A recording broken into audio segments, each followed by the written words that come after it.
قرآن. میں نے کہا اس قرآن کی کون سی سورت ہے جس کو پڑھنا دن میں کئی مرتبہ واجب ہے؟ کون سی سورت ہے؟ سورۃ الحمد. کیوں واجب ہے؟ کبھی سوچا؟ صبح سورہ حمد، دوسری رکعت میں سورہ حمد، ظہر کی 4 رکعتوں میں سورہ حمد، مغرب کی 2 رکعتوں میں سورہ حمد، عشاء کی 2 رکعتوں میں سورہ حمد. ہے کیا اس حمد میں؟ معصومین فرماتے ہیں تمہاری زندگی کا پورا روڈ میپ ہے، اس میں پورا نقشہ دیا ہوا ہے پروردگار عالم نے سورہ حمد میں. اتنا پیارا نقشہ. یہاں سے اہل بیت بھی نکلتے ہیں، یہاں سے مدد بھی نکلتی، سب کچھ ہے سورہ حمد میں. میں آپ کو تفسیر بتا دیتا ہوں سمپل سی. کسی بھی مسلم بھائی کو پکڑیے، بٹھائیے، نہ حدیث کی کتاب کھولنے کی ضرورت ہے، نہ روایت میں جانے کی ضرورت ہے. اسی سورہ حمد میں سب کچھ ثابت ہو جائے گا. ایشو یہ ہے کہ ہم پڑھتے نہیں ہیں نا. کیوں ہم کسی حدیث کی طرف جائیں؟ جب بات سمجھ میں نہ آئے، مثلاً کہا اقیم الصلاۃ، پتہ چل گیا نماز قائم کرنی، اب کیسے کرنی ہے یہ ہم پھر حدیث میں جائیں گے. لیکن سورہ حمد میں اتنی وضاحت ہے پروردگار عالم کی طرف سے کہ پورا قرآن تجھے تب سمجھ میں آئے گا جب تجھے سورہ حمد سمجھ میں آئے گی. تب تک پورا قرآن بھی تو سمجھ میں نہیں آئے گا. اب ہر مسلمان پریشان ہے، میں ہدایت کس سے لوں؟ ہادی کون ہے؟ میرے وجود کو کون جانتا ہے؟ میں اپنی روح کی اگر راستہ پوچھوں زندگی بسر کیسے کرنی ہے، وہ کون سا ڈاکٹر ہے جس کے پاس جاؤں اور مجھے میری زندگی کا علاج ملے؟ آ جاؤ سورہ حمد میں. اب تھوڑی دیر کے لیے اپنے ذہنوں کو خالی کیجئے کہ آپ کسی خدا کو بھی مانتے ہیں، آپ شیعہ ہیں، سنی ہیں، جو بھی ہیں، ذہنوں کو خالی کیجئے. بس تصور کیجئے کہ آپ پیدا ہوئے، آپ کو نہیں پتا میں کون ہوں، بس پیدا ہوا ہوں، مجھے بھوک لگتی ہے، کھانا مجھے چاہیے، شادی کی مجھے ضرورت ہے. یہ سارے حیوانی جذبات میرے اندر ہیں. اتنا مجھے پتا ہے کہ کائنات کی کوئی بھی چیز بے مقصد نہیں ہے، ہر شے کا کوئی نہ کوئی بنانے والا ہے. ود آؤٹ علم اور ود آؤٹ قدرت کوئی چیز بن نہیں سکتی. دنیا کو مٹی نے نہیں بنایا کیونکہ مٹی میں شعور نہیں ہے، علم نہیں ہے. اینٹ کے پاس کیا علم ہے؟ کوئی نالج نہیں ہے اس کے پاس. کوئی چیز بنانے کے لیے نالج کا ہونا ضروری ہے، تصور کا ہونا ضروری ہے. کریٹیوٹی تب تک نہیں ہو سکتی جب تک تصور نہ ہو، علم نہ ہو، رنگ نہ ہو، قلم نہ ہو، حرکت نہ ہو، قدرت نہ ہو. یہ سب چیزیں جب ہوتی ہیں تب کوئی کسی چیز کو ہم کیا کر سکتے ہیں؟ بنا سکتے ہیں. اب میں نے پوری کائنات کو دیکھا، اب میں کسی خدا کو نہیں مانتا، کسی ولی، کسی ہادی، کسی مذہب میں نہیں ہوں. اب میرے سامنے سورہ حمد آئی. سورہ حمد اللہ کا بھیجا ہوا پیغام ہے، وہ گائیڈ بک ہے جو اس مشین کے ساتھ اللہ نے بھیجی ہے. شروع کرتا ہوں. سب سے بڑا اعتراض جو جوانوں پہ ہوتا ہے، شیعوں پہ ہوتا ہے، تو آج کل آپ کے مہربان محمد علی مرزا انجینئر صاحب بھی بڑا کر رہے ہیں کہ یا علی مدد کہنا بدعت ہے، اور قرآن سے بتاتے ہیں بدعت ہے. کئی جوانوں نے کہا مولانا اس کا کوئی جواب نہیں دے رہا. میں نے کہا سمپل سا جواب ہے، تم قرآن سے باہر نہ نکلو، قرآن میں اللہ نے جواب دیا ہوا ہے. بسم اللہ الرحمن الرحیم. ترجمہ شروع کرتا ہوں اس میں خدا کی مدد سے. ترجمہ یہ نہیں ہے باللہ الرحمن الرحیم، یہ بھی ہو سکتا تھا. شروع کرتا ہوں اللہ سے، نہیں، اس میں خدا سے. اللہ کے بیچ میں اور مدد کے بیچ میں ایک اسم ہے. ہاں؟ جو یہ کہتے ہیں نا ڈائریکٹ اللہ سے مدد مانگنی چاہیے، آگے خدا خود جواب دے گا. اللہ کے بیچ میں اور مدد کے بیچ میں، با مدد کے لیے استعمال ہوتا ہے، با استعانت بولتے ہیں. با اور اللہ کے بیچ میں اسم ہے. شروع کرتا ہوں اس میں خدا کی مدد سے. اور میرے چھٹے ماں فرماتے ہیں نحن اسماء اللہ، ہم بھی اسماء خدا ہیں. نسبت کس کی طرف ہے؟ اللہ کی طرف ہے. چلیے کون اللہ؟ مجھے کیا پتا، اللہ تو ہی بتا، میں تو تجھے جانتا ہی نہیں. میں تو پیدا ہوا ایسے سمجھے چوزا انڈے سے نکلا، انڈے سے اس کو کیا پتا مرغی کیا ہوتی ہے. میں بھی دنیا میں آیا، مجھے کیا پتا کون اللہ؟ کہتے گھبرا نہیں، میں خود بتاتا ہوں، الرحمن الرحیم۔ میری دو صفات ہیں، ایک صفت ہے کہ میں رحمان ہوں، ایک صفت ہے کہ میں رحیم ہوں۔ رحمان اور رحیم میں فرق کیا ہے؟ کہ دونوں رحمت سے نکلیں، کہ ایک میں رحمان ہوں مطلب رحیم ہوں، مطلب ایک میری رحمت عام ہے، جرنل ہے، سب کے لیے، حیوان، چرن، پرند، جتنی بھی کائنات ہے سب پہ میری رحمت ہے۔ مطلب جب بادل برستے ہیں، میں بادلوں کو یہ نہیں کہتا کہ علی والے کے گھر میں برسنا، دشمن علی کے گھر میں نہ برسنا، رحمت عام ہے، جب یہ آئیں گے سب کے اوپر برسیں گے۔ دوسرا، میری رحمت خاص ہے، میں ہر کسی کو نبی نہیں بناتا، میں ہر کسی کو علی نہیں بناتا، میں ہر کسی کو سیدۃ النساء العالمین نہیں بناتا، میں ہر کسی کو باب مدینۃ العلم نہیں بناتا، میں ہر کسی کو سیدہ شباب اہل جنت نہیں بناتا۔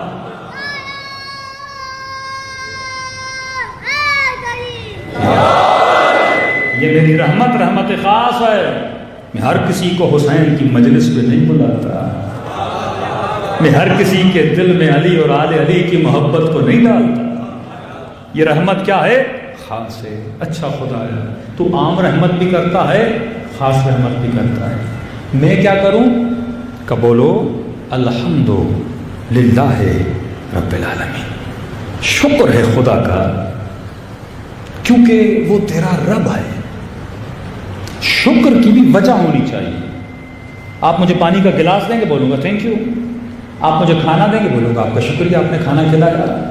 آپ مجھے کسی جگہ تک چھوڑیں گے، کہوں گا شکریہ، آپ نے کچھ میرے لیے کیا، آپ نے، اے خدا تو نے میرے لیے کیا کیا؟ کہ میرا شکر کرو، کیوں؟ کیونکہ میں تیرا رب ہوں۔ اگر میں تدبیر نہ کرتا دنیا نہ بنتی۔ میں مدبر الامور ہوں، میں مینیجر ہوں، مینیج کرتا ہوں پوری کائنات کو۔ میں نے تجھے بنایا، میں نے تجھے خلق کیا، اور کیوں خلق کیا؟ میں نے تدبیر کر کے تجھے بنایا ہے۔ تو اپنے وجود کو دیکھے گا، ایک بہت بڑی سائنس ہے تیرے وجود میں۔ دنیا کی کوئی چیز کسی شے سے جدا نہیں ہے، میں نے تمہارے وجود کو تدبیر کیا۔ تدبیر کیوں کیا؟ رب العالمین، مطلب پورے جہاں کی تدبیر کرنے والا میں ہوں۔ الحمدللہ رب العالمین، پھر کہتا ہے الرحمن الرحیم، میں رب اس لیے ہوں کیونکہ میں رحمان ہوں، میں رب اس لیے ہوں کیونکہ میں رحیم ہوں۔ کبھی سوچا؟ میرے مولا فرماتے ہیں 9 مہینہ یہ ماں بچے کو پیٹ میں رکھتی ہے، پیدا ہوتا ہے ماں کو تکلیف دیتا ہے، 9 مہینہ پیٹ میں ہوتا ہے، تکلیف دیتا ہے، پیدا ہوتے ہی ماں کا خون چوستا ہے، دودھ، وہ خون ہے جو دودھ میں بدلا ہے، یہ صرف لے رہا ہے، دے کچھ نہیں رہا۔ بچہ ماں سے صرف لے رہا ہے، اسے دے کچھ نہیں رہا، کہ پھر بھی ماں اس سے محبت کرتی ہے،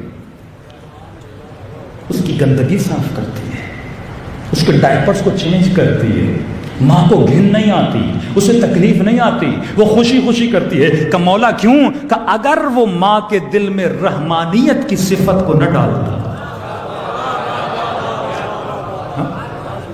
اس صفت کی وجہ سے یہ ماں سب کچھ کر رہی ہے۔ آج لاؤڈ کے ساتھ پتہ نہیں کیا مسئلہ ہے، کبھی کم ہو رہا ہے، کبھی زیادہ ہو رہا ہے۔ صلوات پڑھے محمد وعلی محمد۔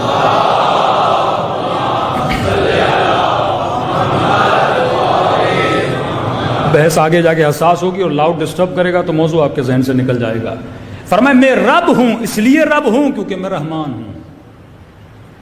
اگر میرے دل میں بندوں کے لیے رحم نہ ہوتا، میں تجھے پیدا کیوں کرتا؟ اکثر لوگ سوال کرتے ہیں نا، اللہ نے مجھے پیدا کیوں کیا؟ تو علماء سوال کرتے ہیں نہ ہونا اچھا ہے یا ہونا اچھا ہے؟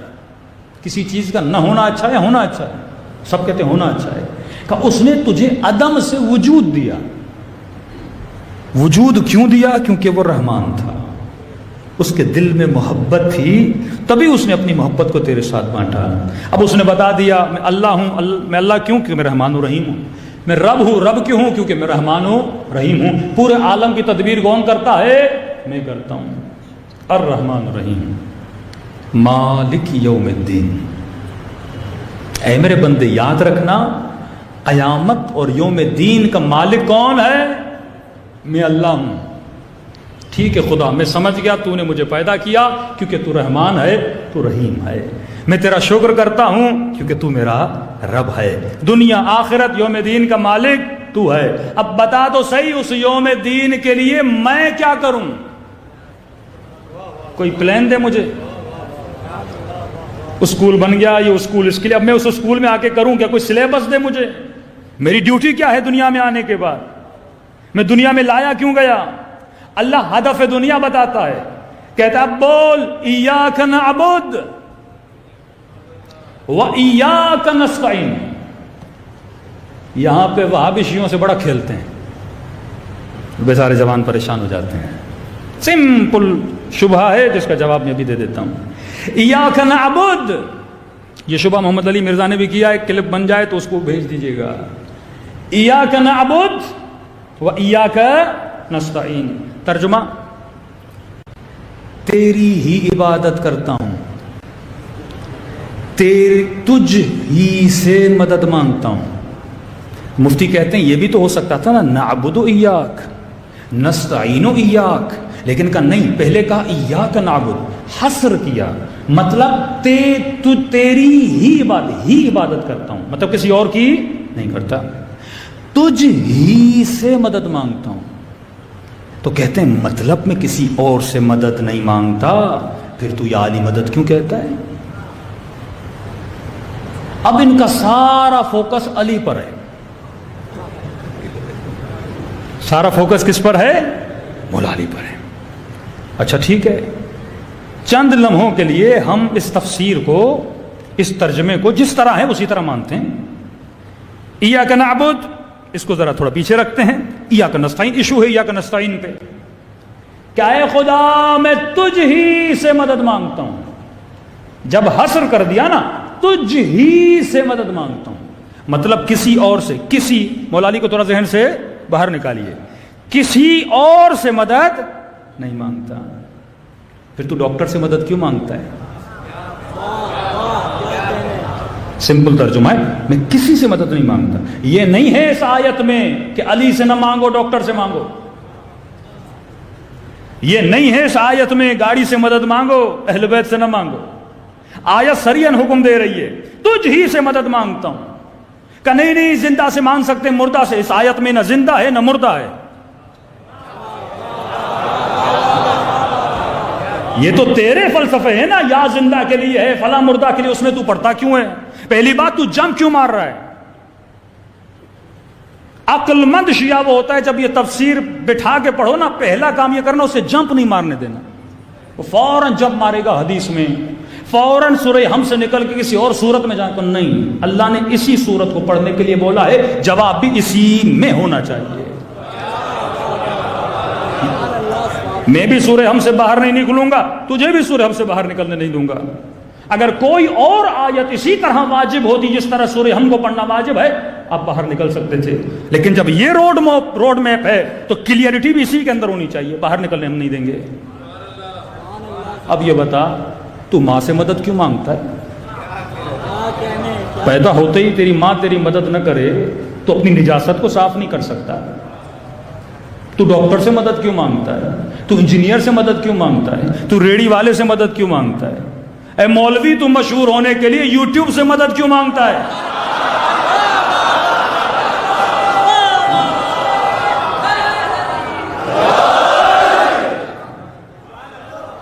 کوئی پوچھے محمد علی مرزا سے، جب ایاک نستعین میں کسی سے مدد نہیں مانگتا، پھر یہ بٹن کیا ہے آپ دکھاتے ہو، یہ سلور ملا، یہ گولڈن ملا؟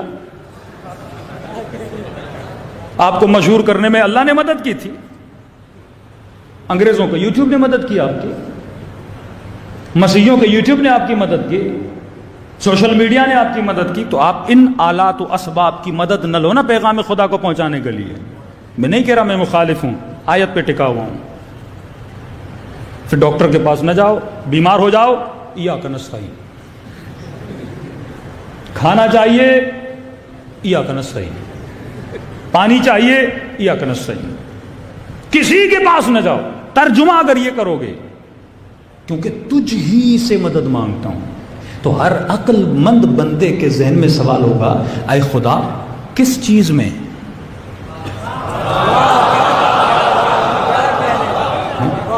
کس چیز میں؟ یہ تو ممکن نہیں ہے کہ میں ہر شے میں تجھ سے مدد مانگوں. اب ظاہر کپڑے میں خود پہنوں گا، سفر پہ جانا ہے گاڑی کی مدد لوں گا، کبھی گدھے کی لوں گا، کبھی گھوڑے کی لوں گا، ہاں کھانا کھانا ہے روٹی کی مدد لوں گا پیٹ بھرنے کے لیے، کچھ بھی کر، کبھی آواز پہنچانے کے لیے لاؤڈ کی مدد لوں گا. کس چیز میں تجھ ہی سے مدد مانگتا ہوں؟ اللہ کی آواز آئے گی. عقل نہیں ہے؟ پہلا جملہ نہیں پڑھا تم نے؟ ایاک نعبد، تیری ہی عبادت کرتا ہوں. واہ، یہ ایاک نعبد ایاک نستعین کے بیچ میں کیا ہے؟ واو ہے، واو عاطفہ جو اگلے جملے کو پچھلے جملے کے ساتھ ملاتا ہے. اے خدا تیری ہی عبادت کرتا ہوں اور تیری عبادت میں تجھ ہی سے مدد مانگتا ہوں.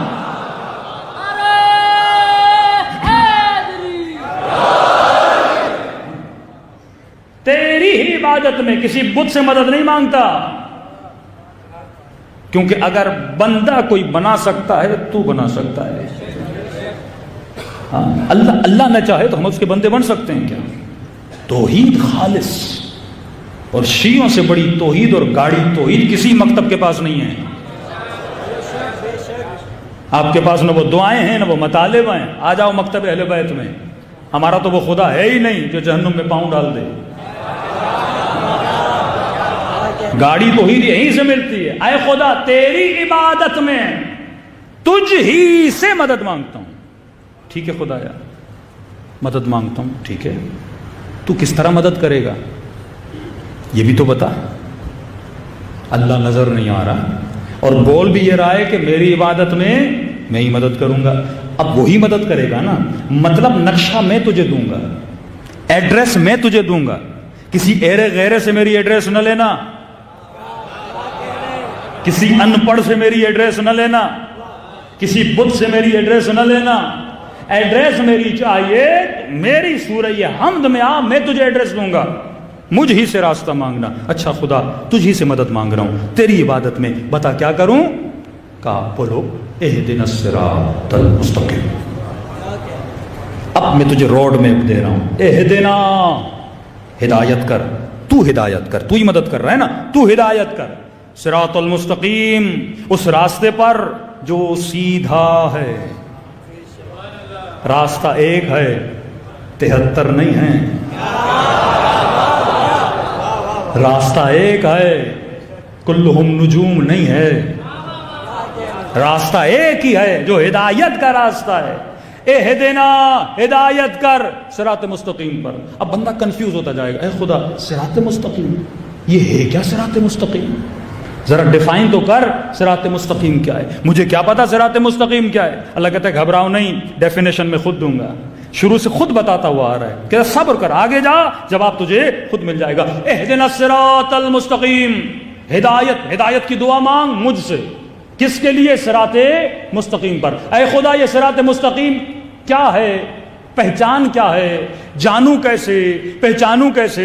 اگر کوئی کسی کو ایڈریس بتاتا ہے نا کہ فلاں کونے پہ چلے جانا، ایک دکان ہوگی، ایک تھمبا لگا ہوگا، ہاں، یا فلاں جگہ پہ فلاں گاڑی کھڑی ہوگی، فلاں رنگ کے کپڑے والا بندہ ہوگا. آپ نشانی دیکھ کر راستے کو پہچان جاتے ہو. روڈ جیسے نا بھئی فلاں بورڈ لگا ہوگا تب جا کے آپ کو پہچان لگتی ہے. تو نشانیاں بتائی جاتی ہے نا، جس طرح انبیاء کی نشانیاں بتاتا ہے، اولیاء کی نشانیاں بتاتا ہے، رسول خدا کی نشانیاں بتاتا ہے. تو اے خدا یہ اس راستے کی نشانیاں کیا ہیں؟ میں اس راستے پہ چلوں تو کیسے چلوں؟ دنیا میں 100 راستے، 100 مولوی، 100 بتانے والے، 100 مفتی، تو بتا میں راستہ کیسے پہچانوں؟ میں تجھے راستے کی نشانی دے رہا ہوں، میں اتنا آسان کر کے بتاؤں گا تو بڑا ایزیلی اس ایڈریس پہ پہنچ جائے گا. صراط الذین، کس کا راستہ؟ کیسا راستہ؟ کیسا دکھتا ہے یہ راستہ؟ کہ دیکھو اہدنا الصراط المستقیم، صراط مستقیم پہ چل. ہے کیا صراط مستقیم؟ پہچان کیا ہے صراط مستقیم کی؟ کس کو دیکھ کے چلوں؟ مثال کے طور پہ اگر مجھے کوئی ڈبہ بھی بنانا ہے، پہلے سے کوئی نقشہ تو ہو، کوئی سانچا تو ہو جس کی کاپی کر کے میں کچھ بناؤں. تو بتا تو صحیح میں کروں تو کیا کروں؟ آواز آئی یہ ان کا راستہ ہے. صراط الذین انعمت علیہم یہ ان کا راستہ ہے جن پر میں نے اپنی نعمتوں کو نازل کیا ہے.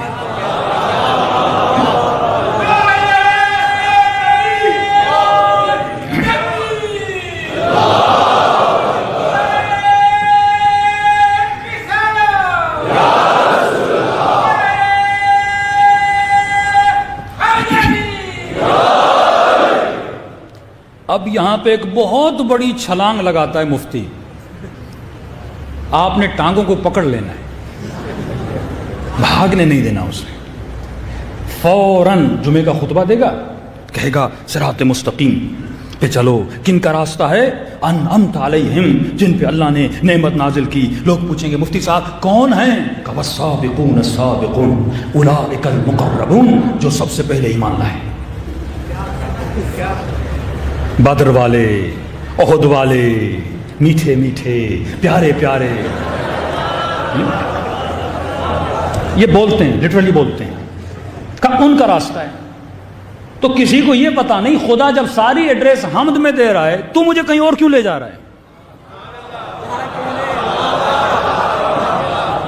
بتانا بھی تو سورہ حمد میں چاہیے نا کہ کن کا راستہ ہے. اب یہاں پہ شیعہ بولیں گے انعمت علیہم اہل بیت ہیں, وہ بولیں گے وہ ہیں, وہ بولے گا وہ ہے. میں تو باہر نہیں نکل رہا, میں تو سورہ حمد میں اٹکا ہوا ہوں نا. چلو آپ کا ترجمہ تشریح ہم کر دیتے ہیں. انعمت علیہم کن کا راستہ ترجمہ کرتے ہیں نا, سمپل سا ترجمہ. کسی بھی اہل سنت شیعہ کسی بھی قرآن اٹھا لیں ترجمہ یہی ہے, صراط الذین انعمت علیہم. اور اتنے چالاک ہیں بریکٹ میں لکھ دیتے ہیں, مطلب اللہ کو بتانے نہیں دیتے, خود پہلے بتاتے ہیں ان کا راستہ. بریکٹ مارنے کی کیا ضرورت ہے؟ ہم خود ہی سمجھیں گے نا. انعمت علیہم, جن پہ اللہ نے اپنی نعمتوں کو نازل کیا. اب مفتی کہتا ہے وہ جو پہلے ایمان لائے اللہ نعمت نازل کی, جو پہلے شہید ہوئے اللہ نے نعمت نازل کی. ہم نے آج تک انکار نہیں کیا کہ جنہوں نے پہلے اسلام لایا ان پہ نعمت نہیں کی تھی. لیکن تو یہ بتا ایک مکھی پر اللہ کی نعمت ہے کہ نہیں؟ اب جب یہ بول دیا نا کہ جن پر میں نے اپنی نعمتیں نازل کی, اب ان سب کو جمع کر جن پہ اللہ نے نعمتیں نازل کی ہیں.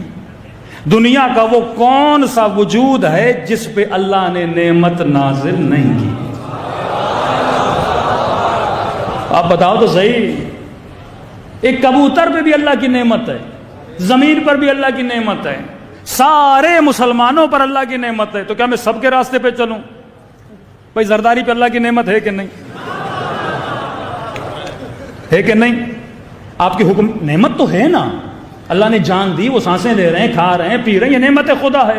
نعمت تو کون سا, یزید پر بھی اللہ کی نعمت ہے نا, یہ زبان, یہ ہاتھ, یہ وجود, یہ اللہ کی نعمت ہے نا. تو کل یزید بولے میرے اوپر اللہ کی نعمت ہے تو بولے گا انعمت علیہم. اگر یہ ترجمہ, جب آپ ایک لفظ عام بولتے ہو نا, مثلا ایک چیز کا عام ترجمہ کا, تو عام میں سب آتے ہیں, پھر اللہ پر واجب ہے اس کو تخصیص دے, خاص کرے.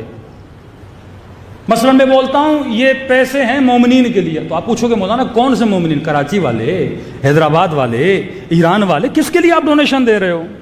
اب بولوں گا ایران والے, ایران میں بھی کون سے؟ قم والے, مشہد والے. تو ایڈریس جب دو گے تو اس بندے تک پہنچو گے.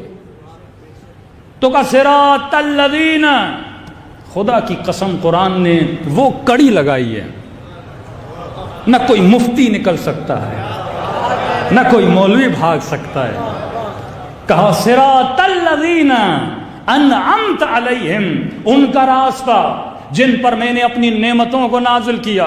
تو میں سوال کروں گا پروردگارا, تو نے نعمت تو عارف کاظمی پہ بھی کی, تو نے نعمت آیار سیما برگاہ میں آنے والوں پر بھی کی, تو نے نعمت انسانوں پر کی, تو نے نعمت حیوانوں پر کی, تو نے نعمت پرندوں پہ کی, تو نے نعمت چونٹیوں پہ کی. دنیا کا کوئی ایسا وجود نہیں ہے جس پہ تیری نعمت نہ ہو. اب بتا تو صحیح ان سارے نعمت والوں میں سے میں کن کے راستے پر چلوں؟ ذرا ایڈریس کو کلیئر تو کر دے. تو اللہ کی آواز آئی, گھبرانے کی ضرورت نہیں ہے, میں دو صفت بتا کے جا رہا ہوں جن کے اندر یہ دو صفات ہیں وہ نعمت والے ہیں. خدایا صفت تو بتا. آواز آئی انعمت علیہم غیر المغضوب علیہم. پہلی صفت یہ ہے میں ان پہ کبھی غضبناک نہیں ہوا.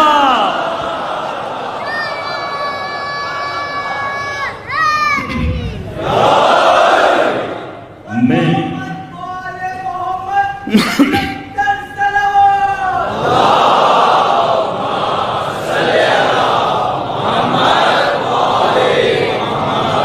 ان پہ کبھی غضبناک نہیں ہوا. غیر المغضوب علیہم. اب جو جنگ احد میں بھاگے کہتے نہیں اللہ نے معاف کر دیا. ہم نے کب کہا نہیں کیا؟ سورہ حدید ہے، اللہ نے معاف کر دیا. لیکن جب بھاگے تھے اللہ غضبناک ہوا تھا کہ نہیں؟ مطلب جس نے زندگی میں ایک دن بھی ایسا گزارا ہو جس میں مخالفت خدا ہو، اس ایک دن میں اللہ غضبناک تھا کہ نہیں تھا؟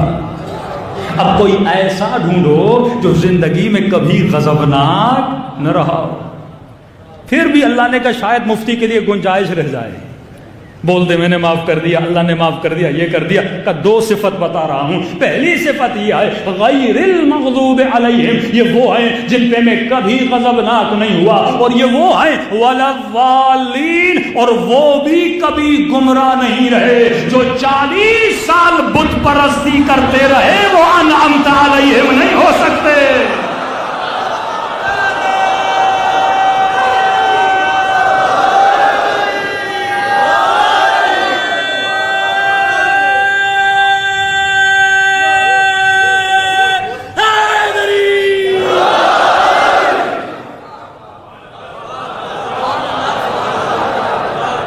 نہ میں نے کوئی شعر پڑھا، نہ شاعری کی، نہ اپنا تخیل بتایا، یہ خدا کا کلام ہے جس کو ڈیلی مسلمان پڑھتا ہے اور راستے ان کے پہ چلتا ہے جو ظالین بھی ہیں، غیر المغضوب بھی ہیں. اب کہا کہ اگر کوئی غصے میں آئے تو اس کے غصے کا پتہ کیسے چلتا ہے؟ چہرے سے. چہرہ سرخ ہو جائے بندہ غصے میں، چہرہ پیلا ہو جائے بندہ غصے میں. اللہ تو جسم نہیں رکھتا. مجھے کیسے پتا چلے وہ کن پہ غضبناک ہوا؟ اے خدا تیرا چہرہ مجھے نظر نہیں آتا، مجھے کیسے پتا چلے؟ آواز آئی فاطمہ تو بضعۃ منی، فاطمہ میرے جگر کا ٹکڑا ہے، جس پہ یہ غضبناک ہو اس پہ میں غضبناک ہوتا ہوں.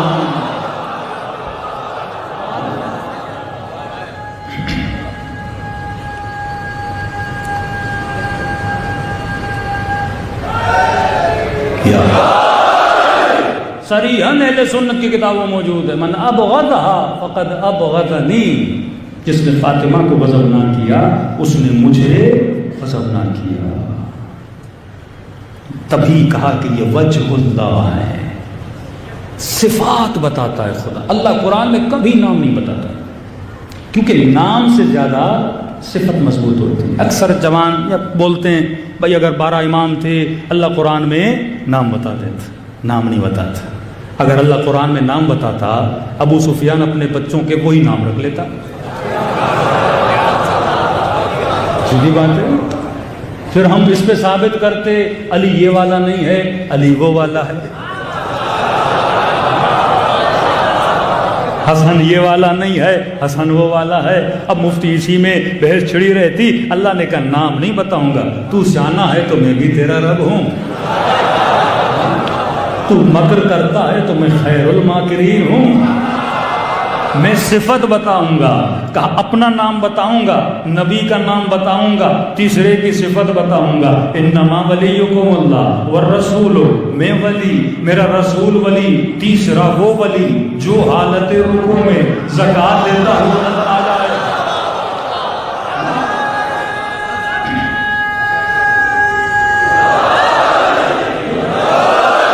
بڑا آسان ہے، سب سے جا کے پوچھیے رکوع میں زکوٰۃ کس نے دی؟